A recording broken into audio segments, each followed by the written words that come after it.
Et lourde tâche également de répondre à la question qu'est-ce que l'IA, qu'est-ce que l'intelligence artificielle, puisqu'en fait répondre à cette question, ça voudrait dire répondre à la question qu'est-ce que l'intelligence tout court, ce qui demanderait également, je pense, plus que 10 minutes.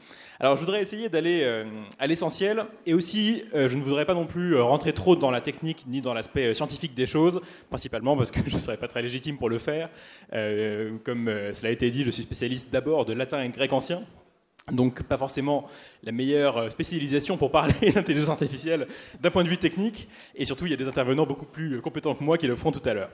Je voudrais juste essayer de définir ce que ça fait, l'intelligence artificielle, d'un point de vue très fondamental, sachant que l'intelligence artificielle c'est un mot qui bien sûr peut recouvrer beaucoup de choses différentes, et qui, pendant longtemps d'ailleurs, a défini des algorithmes, donc des scripts, du code informatique assez classique en réalité. Aujourd'hui, on l'utilise d'une manière un peu différente. On utilise en fait l'intelligence artificielle, le mot d'intelligence artificielle, pour décrire les systèmes où on laisse la machine, l'ordinateur, trouver lui-même des connexions entre des données. On lui donne beaucoup de données et on lui dit travaille beaucoup et essaye de trouver une manière de relier ces données de manière à ce que ce soit utile, en fait. De manière à ce qu'on puisse ensuite prédire des résultats vraisemblables quand on va te donner de nouvelles données. Et le meilleur exemple qui peut être apporté ici, c'est justement celui de la météo qui vient d'être décrit. Auparavant, quand on avait un super ordinateur qui essayait de prévoir le temps qu'il fera dans une semaine, eh ben on codait à la main, de manière très précise, tout ce qu'on sait sur les phénomènes météorologiques. On essaye de voir dans quelle direction vont aller les nuages, on essaye de connaître les conditions de température, de pression, de savoir tous les phénomènes qui risquent de se produire et leurs évolutions probables sur la semaine à venir. Et à partir de tout ça, on fait calculer des équations, des systèmes pour avoir enfin une prédiction sur le temps qu'il fera dans une semaine. Avec de l'IA, on ne fait pas du tout ce travail manuel en quelque sorte. On ne va pas aller essayer de chercher quelles sont les logiques à l'œuvre dans le phénomène météorologique. On se contente de donner toutes les données qu'on a sur le temps qu'il faisait dans toute l'histoire de la météorologie. On cherche des paires de données à une semaine près. Et ensuite, on lui dit trouve des relations là-dedans, quelles qu'elles soient.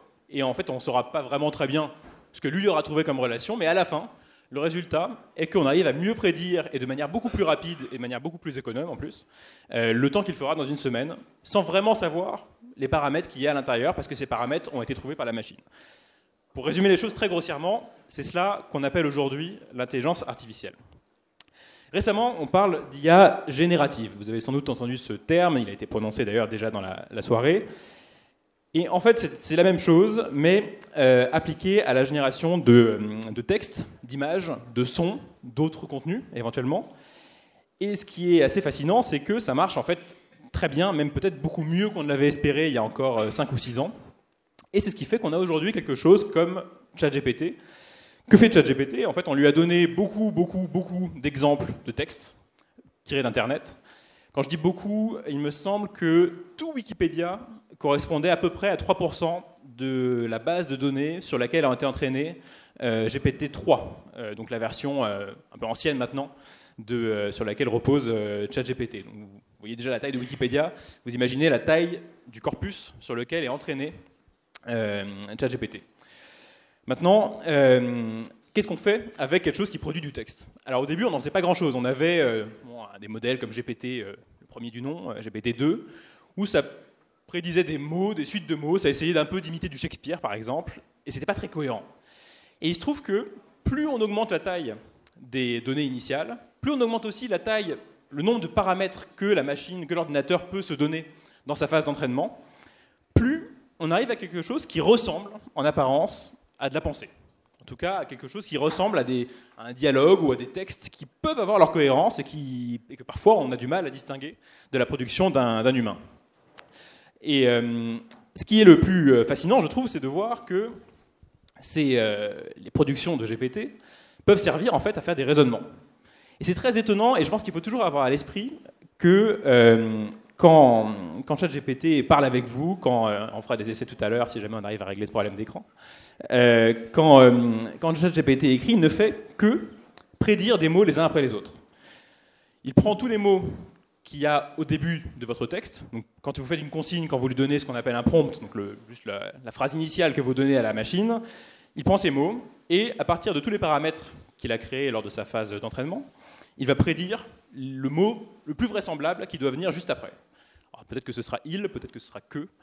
Et ensuite, il fait la même chose pour chacun des mots. Et il fait ça systématiquement. Et il n'a pas d'autre fonction que ça. Il ne fait que prédire le mot suivant.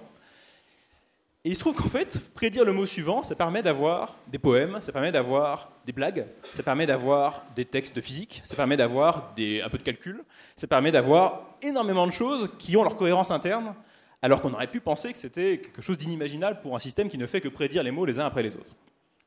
C'est ça qui est vraiment paradoxal. Il a une forme de créativité et de cohérence, alors même qu'on sait qu'il ne pense pas comme nous. Il arrive à imiter la pensée humaine, alors même que nous... Alors, c'est quelque chose qui pourrait se discuter, mais nous, quand même, moi, quand je raconte une blague, j'espère que je connais la chute avant de commencer à raconter la blague. Et je ne prédis pas chacun des mots les uns après les autres. ChatGPT, lui, ne sait pas, quand il raconte une blague, quelle va être la chute. Il improvise au fur et à mesure, systématiquement. Alors, maintenant, qu'est-ce qu'on fait? Comment est-ce qu'on peut s'en servir dans la vie de tous les jours et dans la société? Comment est-ce que ça va changer les choses d'avoir accès à ce genre de système? Eh bien, c'est simple. Je compare souvent ça à un super stagiaire. Parce que ChatGPT n'est pas forcément très bon, et on va aussi le voir tout à l'heure si tout ça fonctionne, n'est pas forcément très bon pour vous donner des informations. Et la première erreur qu'il y a lorsque beaucoup de gens essayent la première fois quelque chose comme ChatGPT, c'est d'imaginer qu'il s'agit d'un moteur de recherche, en fait, que c'est Google, et que donc on peut lui demander une information, et que ça va donner une réponse exacte. Or, vous aurez compris que par définition, puisqu'il ne fait que prédire des mots vraisemblables les uns après les autres, il ne peut pas vraiment savoir quelle est la vérité d'une réponse. Parce qu'il ne va pas chercher dans une base de données qui préexisterait à votre question la solution exacte.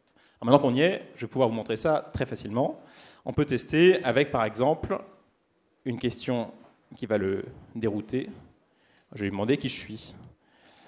Alors, sachant que, je précise que j'ai déconnecté là, le modèle, enfin, je lui ai demandé de ne pas aller chercher sur Internet, parce que sinon c'est de la triche. Et il va essayer, alors il voit que je suis un historien, mais bizarrement, à chaque fois, il croit que je suis un historien du catholicisme, pour une raison que j'ignore, je suis spécialiste de l'Antiquité. Donc c'est assez étonnant. Bon, alors c'est assez logique, cela dit pour moi, parce que je ne suis pas très connu. Et donc il n'y a pas encore, heureusement, beaucoup de textes qui sont écrits sur moi dans le corpus d'entraînement.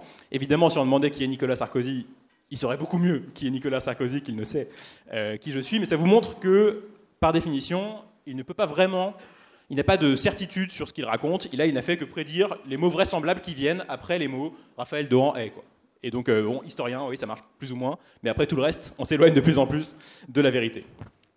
Alors, ça c'est pour vous montrer un peu la principale limite de la chose, ce n'est pas un moteur de recherche. Mais ensuite, on peut en faire beaucoup d'autres choses. En fait, l'avantage, c'est qu'on lui parle en langage courant. Et ça, je vous invite vraiment à l'essayer, et à l'utiliser, et à le fréquenter, ChatGPT, ou d'autres modèles d'ailleurs, parce que c'est l'innovation numérique la plus facile à utiliser depuis l'invention de l'ordinateur personnel, en fait. Et peut-être même plus que l'ordinateur personnel.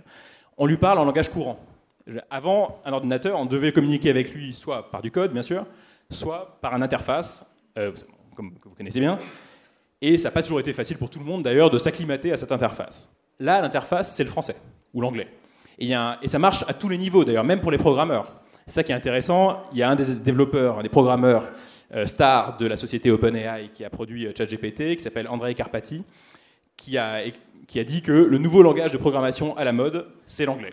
Pour dire, c'est le langage courant, en fait. C'est pas le C++ ou c'est pas le Python. Et donc, on est, en fait, avec la capacité à communiquer avec les ordinateurs, avec l'informatique de manière naturelle, en langage, en français, en anglais, dans la langue que vous voulez. On est, je pense, à l'aube d'une révolution industrielle qui, contrairement à la révolution industrielle du 19e siècle, ne concernera pas les tâches mécaniques, les tâches physiques, mais concernera les tâches cognitives, intellectuelles, parce que là, on a accès à un système à qui on peut demander de réaliser des tâches qu'on a envie d'automatiser, en réalité. Et on peut lui demander pour toutes les tâches qu'aurait fait, en fait, quelqu'un qui travaillait sur un ordinateur auparavant. Donc ça peut être de coder, le système code lui-même très très bien, et donc ça donne accès à des gens comme moi qui n'ont pas de compétences en programmation à l'origine. Je peux faire des logiciels moi-même en lui demandant simplement ce que je veux, et il écrit un code Python. Évidemment, ça permet de faire des tâches de création, de réflexion. On peut lui brainstormer avec ChatGPT. On peut lui demander de simplifier ou de rendre pédagogique des choses. Alors justement, je voulais vous montrer quelque chose. Une des meilleures utilisations qui montre la puissance, je trouve, de quelque chose comme GPT-4, c'est la capacité à simplifier et à faire comprendre un texte compliqué. Alors, je crois que le président Ciotti tout à l'heure a parlé de la difficulté de la bureaucratie et du jargon administratif. Alors, j'ai parcouru le journal officiel récemment et je me suis arrêté sur un arrêté qui me paraissait un peu abscon. Donc l'arrêté du 23 novembre 2023 portant modification de l'arrêté du 27 octobre 2021 modifié portant cahier des charges des éco-organismes et des systèmes individuels de la filière à responsabilité élargie du producteur des articles de bricolage et de jardin. Voilà, donc c'est un arrêté qui n'est pas extrêmement long, mais qui est déjà, bon, on n'a pas très envie de le lire tel quel. Et donc, alors en fait, je l'ai déjà, pour ne pas perdre de temps, je l'avais déjà mis dans ChatGPT, et donc je lui ai demandé, explique le document ci-dessous, donc je vais juste copier-coller tout le texte de l'arrêté, pour le rendre très compréhensible à un enfant de 10 ans. On pourrait y mettre 5 ans, si jamais vous ne comprenez toujours pas. Ça marche très bien. Et donc, alors là, je passe le texte de l'arrêté, et il me dit, d'accord, je vais expliquer ce document pour le rendre facile à comprendre pour un enfant de 10 ans. Et donc il dit, imagine que tu as une grande salle de jeu avec plein de jouets de bricolage et de jardin. Et maintenant, imagine qu'après avoir joué, tous ces jouets doivent être rangés et nettoyés. Puisqu'il s'agit de ça, en fait, il s'agit de recyclage. Mais ce n'est pas juste une personne qui doit tout ranger, mais plusieurs personnes, chacune responsable de différents jouets. Et ce document est comme une liste de règles pour ces personnes qui aident à ranger les jouets. Il dit qui doit aider, comment ils doivent travailler ensemble, et assure que tous les jouets sont bien rangés et nettoyés. Et de fait, je vous épargne de plonger dans l'arrêté lui-même, mais il s'agit de coordonner le travail des collectivités locales, des organismes de régulation, etc., pour le recyclage des outils de jardinage. Et donc il nous dit, il écrit bien ce que c'est que le principe de cet arrêté modificatif, c'est qu'il y avait déjà des règles pour cela, mais certaines choses ont changé, donc ce document met à jour ces règles. Et donc par exemple, si deux personnes sont responsables du même type de jouet, elles doivent travailler ensemble pour s'assurer que tout est bien fait. Et si elles ont besoin de décider qui fait quoi, il y a une règle spéciale pour ça aussi. Alors là évidemment c'est un peu idiot parce que j'ai demandé pour un enfant de 10 ans, mais vous imaginez qu'on est quand même à un point, l'ordinateur arrive à prendre un arrêté qu'il ne connaît pas du tout, un arrêté assez technique de droit administratif français, et qu'il le transforme et qu'il le comprend, il en comprend l'essence, il en comprend les grandes règles de manière aussi fluide, aussi efficace, pour le rendre accessible à n'importe qui. Bon, moi ça me paraît, c'est quelque chose qui continue de me fasciner, je trouve que c'est absolument remarquable, je crois que j'ai plus beaucoup de temps, il me semble 2 minutes, voilà, parfait, pour finir. Et donc, je voudrais finir sur juste quelques remarques pour la manière dont je pense que à la fois vous et la société en général peuvent utiliser ce genre d'outils. Alors d'abord, je vous l'ai dit, donc, ne pas l'utiliser comme une source d'idées, évidemment, ça va vous raconter n'importe quoi, c'est pas le but. Par contre, c'est un assez bon générateur d'idées, de raisonnements, de concepts. Il faut se frotter à lui proposer, comme imaginez que vous ayez un interlocuteur à qui vous pouvez tester n'importe quelle idée, vous avez un projet pour votre maison, j'en sais rien, et vous avez envie de pouvoir échanger avec quelqu'un pour voir quels sont les risques, les inconvénients, ou au contraire les super avantages que vous pourriez mettre en valeur auprès de votre famille, par exemple, pour faire passer ce projet, vous pouvez avec ChatGPT. Et tout le monde pourra faire ça à très grande échelle. Donc c'est comme si tout le monde avait accès tout d'un coup à 10 autres personnes pour travailler pour lui. Et vous imaginez, mais bon, je pense que d'autres intervenants, d'autres tables rondes en parleront très bien, tout ce que ça peut impliquer en termes de productivité, en termes de croissance économique. Je voudrais terminer sur un point, qui est la fameuse question de savoir si tout cela est neutre ou pas.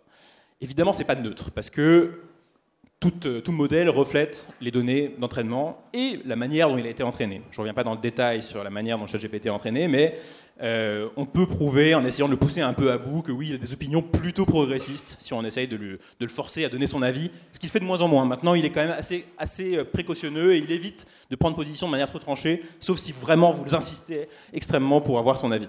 Mais je voudrais terminer sur un exemple qui est amusant, c'est qu'il y a d'autres modèles que ChatGPT, et il y a un chercheur français qui a essayé de faire un modèle en open source sur tous les textes du XVIIe siècle, en français et en anglais. Donc évidemment pas le même genre de corpus que ChatGPT. Et là, il y a quelqu'un, un de ses utilisateurs, qui s'est plaint parce qu'il n'avait pas vu que c'était vraiment ça le corpus initial. Et il s'est plaint que c'était un modèle qui faisait la propagande catholique et d'extrême droite. Parce que, évidemment, le modèle sortait, en gros, faisait du sermon de Bossuet en permanence et on lui demandait son avis sur quelque chose. Et il répondait comme quelqu'un qui a écrit au XVIIe siècle. Et donc, il répondait des trucs sur le roi, sur l'Église catholique, sur le pape, et des choses qui étaient tout à fait normales au XVIIe siècle, mais qui sont moins aujourd'hui. Mais ça montre à quel point le modèle reflète les données sur lesquelles il a été entraîné. Il faut toujours l'avoir en tête. Mais je pense que ce genre de risque, ce genre de biais ne doit pas du tout vous empêcher d'aller expérimenter avec, de vous en servir le plus possible, parce que bientôt, ça va devenir omniprésent. Et je m'arrête là. Et